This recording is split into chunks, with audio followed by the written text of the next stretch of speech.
Em 2013, o Barcelona estava em um dos seus melhores momentos da sua história, jogando muito e rumando ao seu 22º título da La Liga. No time, um craque começava seu estrelato. Estou falando de Lionel Messi. Ele marcou nos 38 jogos do Campeonato Espanhol, além de ser responsável por 40% dos gols do Barça naquele ano. A equipe era treinada por Tito Vilanova, que tinha como grande inspiração Pep Guardiola. Tito organizou sua equipe com grande pressão e muita posse de bola, características muito usadas no Barça de Guardiola. O time catalão se consolidava como um dos mais fortes do ano. No entanto, humilhação na Champions nas mãos do eventual campeão Bayern de Munique. Uma amarga derrota para o Real Madrid, seu maior rival na Supercopa da Espanha, e campanha marcada pela dependência de sua estrela argentina. Pelo menos foi isso o que a mídia espanhola nessa época comentava. O presidente do Barça, Sandro Rosselli, com a ajuda de Joan Laporta, que já tinha percebido aquilo antes mesmo que a mídia, começaram a mover suas peças ainda em 2011. A ideia era trazer um grande nome badalado, porém, nessa mesma época, um jovem garoto foi oferecido ao clube. Estamos falando de Neymar Júnior. Quando o presidente do Barça viu Neymar pela primeira vez, pensou: esse garoto vai substituir Messi. E esse era de fato o objetivo dele: comprar o jovem do Santos e o preparar ao lado do argentino, assim como Lionel tinha sido preparado ao lado de Ronaldinho.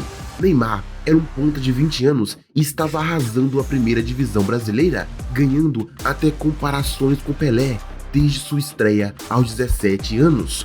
A velocidade elétrica, o drible fluido e o talento natural de Neymar faziam dele o jogador perfeito para o Barcelona naquele momento. No mesmo ano de 2011, o Santos enfrentou o Barcelona durante a final da Copa do Mundo de Clubes da FIFA, podendo testemunhar a qualidade do jovem em primeira mão.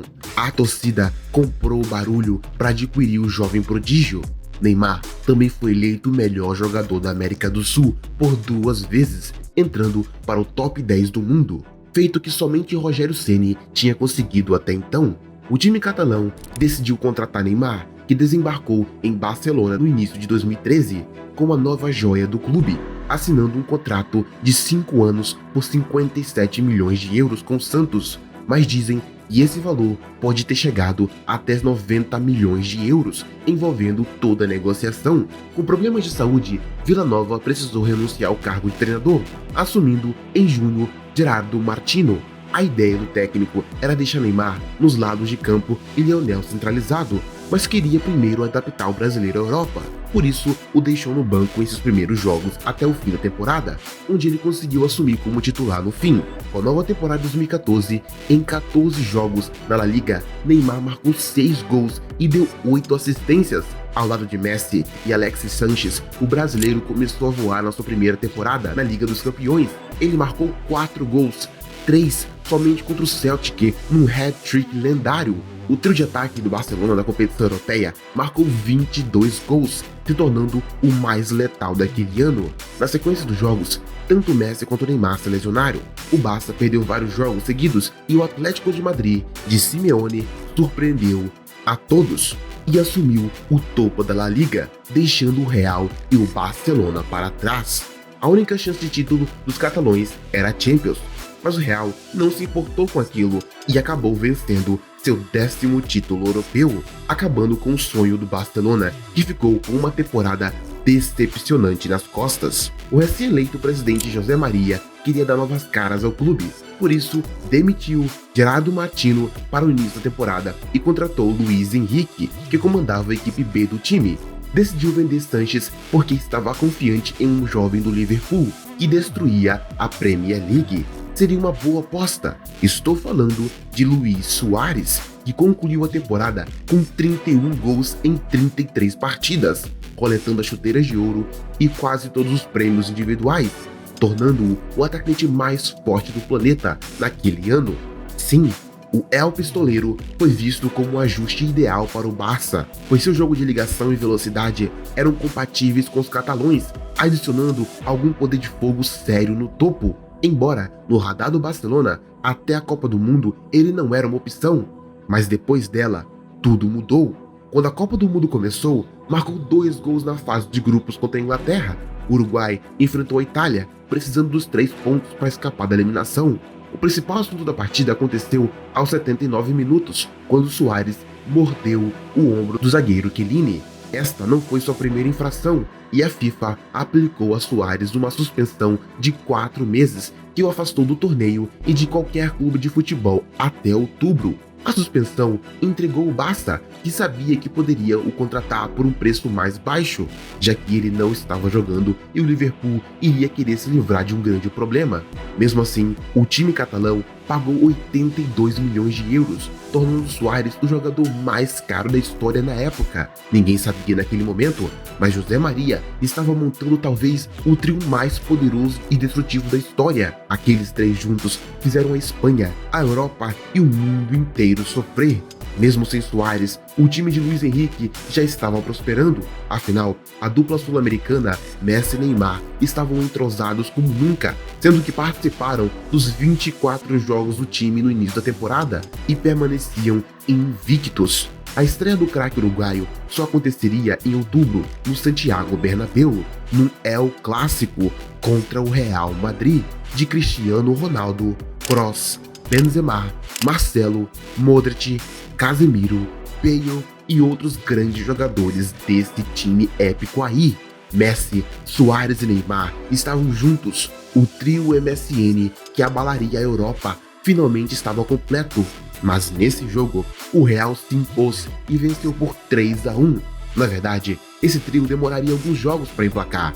Para ser sincero, nas suas primeiras partidas Suárez fez pouco, porém ele estava se adaptando ao futebol espanhol, que naquela época era muito mais técnico que a Premier League. Mesmo assim, conseguiu dar algumas assistências que não deixavam seu desempenho ser nulo por completo. Apenas em 2015 que o negócio cresceu para eles, ano que o Barça realmente começou a ganhar velocidade, destruindo times internamente e mantendo alguma consistência enquanto subia na tabela. O novo goleiro, André Stegen, foi sólido na defesa, enquanto Ivan Rakitic e Andrés Iniesta foram inestimáveis no meio de campo, mantendo a posse de bola. No entanto, as estrelas do show foram as 3 da frente apelidados MSN: Messi, Neymar e Suárez. Depois de meses quebrando o gelo e se familiarizando dentro e fora de campo, esse trio de ataque se tornou algo especial. O argentino era o maestro do grupo e, como bem sabemos, o mais talentoso de todos, podendo destruir a defesa de um time sozinho, quase que de olhos fechados. Messi era o cérebro da tríade, fazendo as coisas funcionarem no terço final. O brasileiro, em sua esquerda favorita, estava avassalador. Sua velocidade, a mudança de direção e a especialidade em 1 contra 1 o tornaram um verdadeiro pesadelo para os laterais, que ele deixava no chão ou perseguia sem esperança, até mesmo um artilheiro regular, além de pura magia, enquanto o uruguaio era goleador, além de um absurdo na fase final do campo, ajudava na marcação, caçando feito um leão a bola. Ele também sabia ser solidário, não se importava em dar o passe para os companheiros fazerem o gol, atuava como 9, apesar de não ter todas as características habituais da camisa. Ele foi um terror para todos. E o mais absurdo do time era que durante o jogo eles trocavam de posição. Tinha horas que você via o Messi como centroavante e Suárez mais atrás, e isso durava pouco, porque no momento seguinte Neymar assumia a posição, ficando nessa dança de cadeiras que deixava os adversários malucos, porque não sabiam como marcar aquele time, porque não tinha como marcar aquele time. Conforme o tempo que passavam juntos aumentou, a conexão melhorou trocando passes rápidos, fazendo corridas inteligentes e geralmente enganando as linhas de defesa. Em 2015, a liga se tornou seu playground e entre janeiro e maio, o MSN marcou 54 gols e deu 30 assistências, com Messi brilhando em particular. Mas na Copa del Rey, Neymar foi a estrela para levá-los à final, onde o time venceu por 3-1 o Atlético Bilbao. O Barça era dado como favorito na Champions e seguiu seu trilho como principal time. Nas oitavas, passou sem nenhum problema pelo Manchester City. Nas quartas, enfrentaria o PSG, que também não desafiou os catalães. Mas nas semis, o atual campeão, Bayern de Munique. No primeiro jogo no Camp Nou, Messi e Neymar acabaram com o time alemão, 2 do argentino e 1 do brasileiro, os colocando a um passo da final. 3-0. Na Alemanha, o Munique foi para cima e conseguiu um gol logo aos 7 minutos do primeiro tempo, mas Neymar não quis nem saber, marcando 2 gols por Barça em seguida. O Bayern até descontou com Lewandowski e Müller. Mesmo assim, o Barcelona estava na final, mas encararia a poderosa Juventus de Pirlo e Pogba no auge. Naquela época, os times apresentavam estratégias de jogos diferentes. Enquanto o Barcelona vinha com passes envolventes e pressão agressiva à bola, a Juventus não se importava em dar a posse ao adversário, saindo no contra-ataque assim que achasse uma brecha. Mas nesse dia, o trio MSN estava disposto a fazer história. Com apenas 3 minutos de jogo, Neymar descolou um passe dentro da área para Iniesta, que deu a bola para Rakitic marcar 1-0 para o Barça. Falando do craque brasileiro, o que ele jogou nessa partida foi absurdo. Ele mesmo poderia ter ampliado o placar outras 2 vezes, mas o goleirão da Juve não permitia. Defendeu tudo e mais um pouco. E que goleiro era esse? Simplesmente Buffon, no auge de sua forma física. Sozinho, ele parou por um tempo o trio mais formidável da Europa. Mas o segundo tempo se iniciou com um contra-ataque avassalador do Barcelona. Foram 5 jogadores contra 3 e os catalães massacraram os italianos. Porém, na parte final, Suárez perdeu o gol com defesa monstruosa de Buffon. A Juventus ainda conseguiu diminuir com Morata, mas Suárez fez outro para o Barça, e quando todos pensavam que o jogo já tinha acabado, Neymar pegou a bola no contra-ataque, passou para Suárez, que deu para Neymar de novo, para ele marcar o terceiro do Barcelona, dando números finais à partida. 3-1 para o Barça, que conquistava a Champions League de maneira inquestionável. Quando o árbitro apitou, o time catalão fez história como o único clube europeu a alcançar a tríplice coroa 2 vezes consecutivas, porque sim, a Copa del Rey e o Campeonato Espanhol também foram do Barça naquele ano, com o show de Neymar, Messi e Suárez. Essa foi uma das melhores temporadas da história do clube. O impacto que o MSN teve foi imenso. Marcaram juntos 122 gols, o maior número em uma temporada para um trio de ataque na história do futebol espanhol.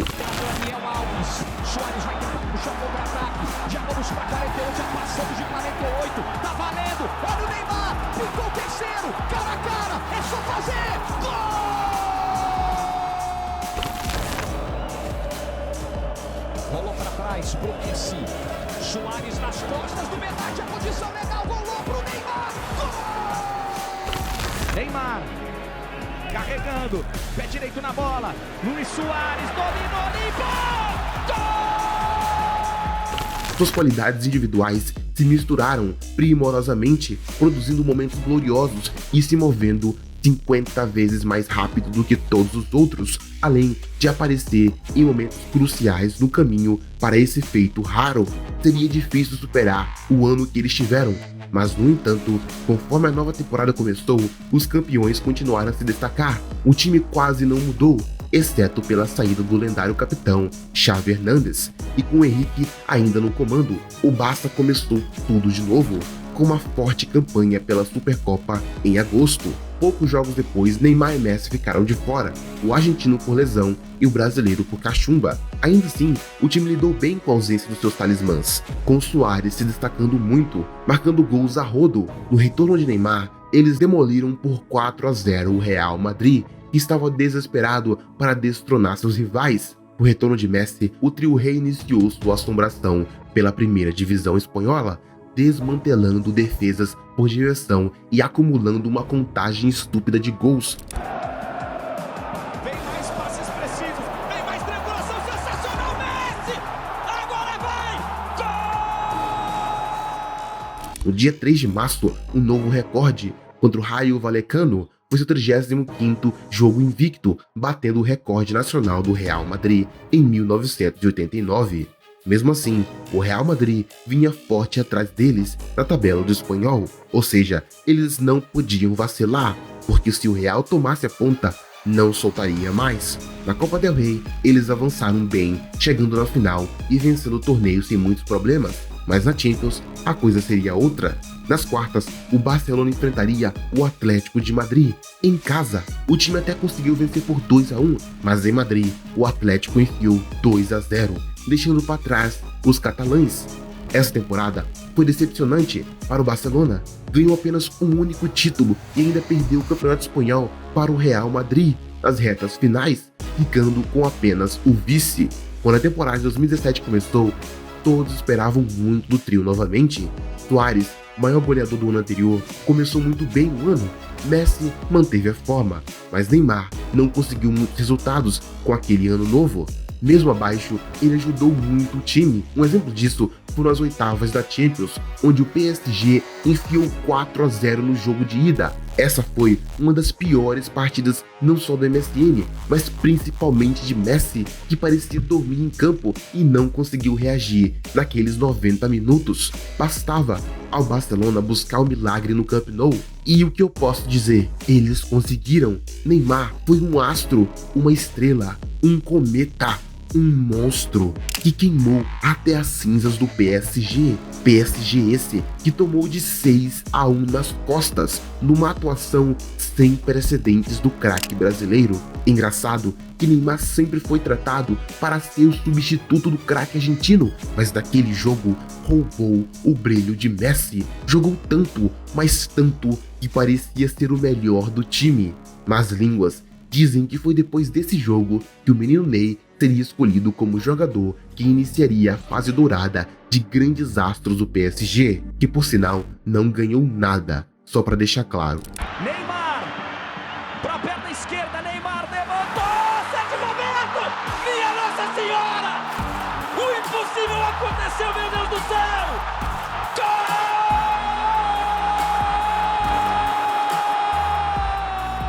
Mas a alegria duraria pouco. Afinal, na fase seguinte, o Barça perdeu de 3 para a Juventus, sendo eliminados na Champions League. O Barcelona ainda conseguiu conquistar a La Liga naquela temporada. Também levaram mais uma Copa del Rey, se tornando o primeiro time a levar 3 Copas consecutivas da Espanha desde 1950. 2016, 2017 foi um sinal dos tempos para o Barça, com jogadores envelhecidos e um time mais fraco no geral. Sua dependência do MSN atingiu um recorde histórico, acumulando 111 gols, juntamente com Messi com uma média de mais de um gol por jogo. A terceira campanha do trio, lado a lado, mais uma vez mostrou sua proficiência ofensiva. Levaram o Barça a um total de 90 pontos no Campeonato Espanhol, levando assim ao título. Mas o que chamava a atenção do mundo era o descontentamento do menino Ney. Ele estava irritado. Mas com o quê? Para ser sincero, não sabemos. Inúmeras teorias existem na internet, mas o fato foi que Neymar decidiu sair do Barcelona.